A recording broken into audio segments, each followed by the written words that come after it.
Long have I journeyed, far have I come, an urge driving me, a need unrecognizable to some, unimportant to others, but one that is the sum to me of everything that I've done, one that without which I cannot continue.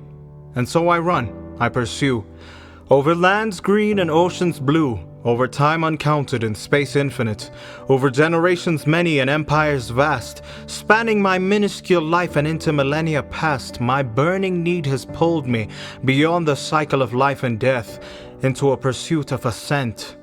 This journey nascent has gone beyond my allotted years and into eternity. I ask now that you come with me.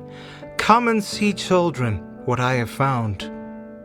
A journey over great mountains, across vast plains and the never-ending seas, through the far reaches of space, in desperation in a mindless haze, like a man possessed in search of a place where wonder blooms. I reach an island shrouded in gloom. A great fog hovers over this land. The land of wonder they call it, a vast island situated in the middle of nowhere, approachable only by sea, a storied place, but with no description to give it face. Many speak of it, but none know it. Many have gone there, but none have returned. For all seafarers and adventurers, it is a legend. The last chapter in their story, the last stop in their epic. Graying sailors and grizzled soldiers all, refusing a quiet goodbye, voyage here as a final, defiant reply to life. I still have it in me. I can still go on. Like a master thief planning his final heist, the Isle of Wonder is the last big score, that last peak to climb, the last obstacle to go over. None have returned, but each one thinks that they will be the first. I too now know that desire, am familiar with that thirst. I too now refuse to be bedridden, to grow old in a nursing home, to be put in a casket and be driven in a hearse. I refuse to sit alone waiting for visits. I refuse to be an invalid, waiting on the whims of a servant. I refuse to be put in someone's care, for them to be paid to pretend to care. I refuse to soil my garments. I refuse incontinence and weak bowels. I refuse to dribble my spit. I refuse to be a doddering old burden. I refuse, and that is it. I made my decision, and that was that. Looking back now, that was centuries ago. I say again, my need has pulled me beyond death. And now I approach this island, not as a finale, but as my beginning. The 60 years I squandered as a banker will now be returned to me, one way or another. I will have an answer on what the sum of my life was. This island is vast, but has only one approach. You can enter only by swimming, through crags and crevices, through sharp reefs, for there's nowhere to anchor your ship or tie your boat. That is, if you were dumb enough to cross the ocean in a rowboat, which, looking down at my dinghy, I realized I was stupid enough to cross oceans in this craft. And God's touch to have made it. Only one way in, and that way is to swim. I ship my oars and tie my belongings. Anything I don't need, I won't carry. I sling my lightened pack over my shoulders and dive into the deep blue waters.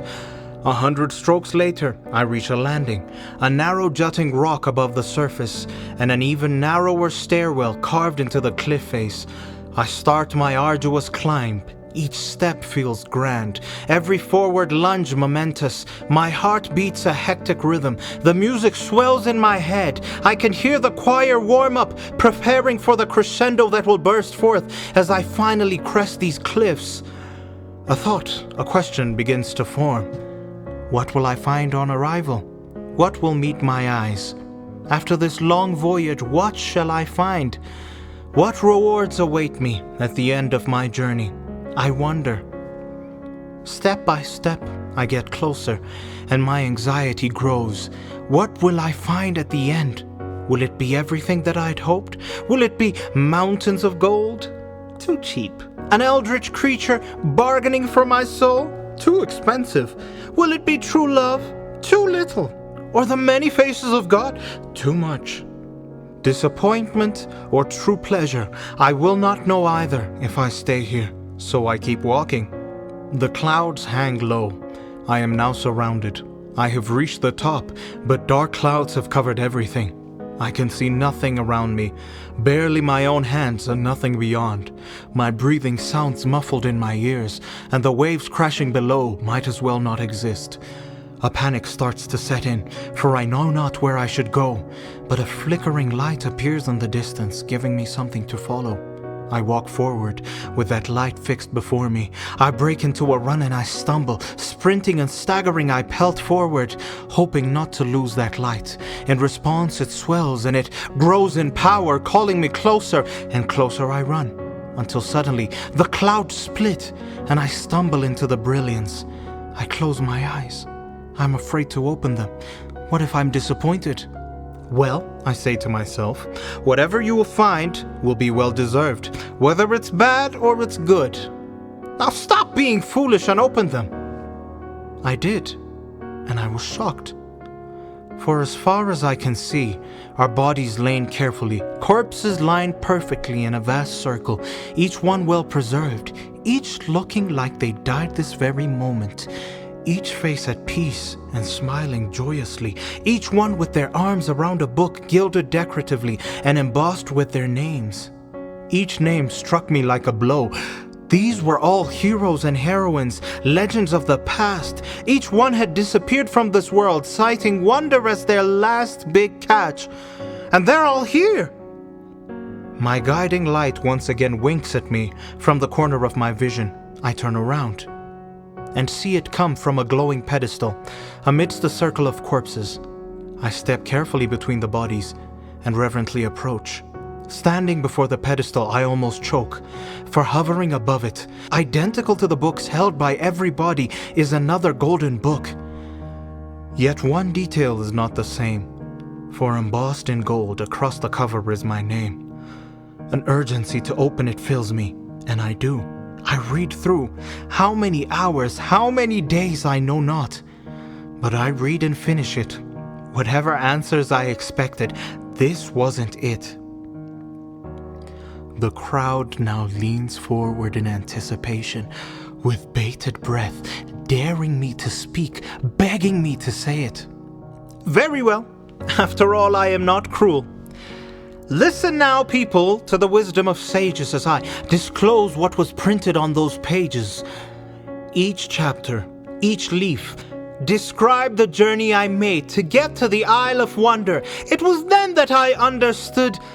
The crowd collectively groans.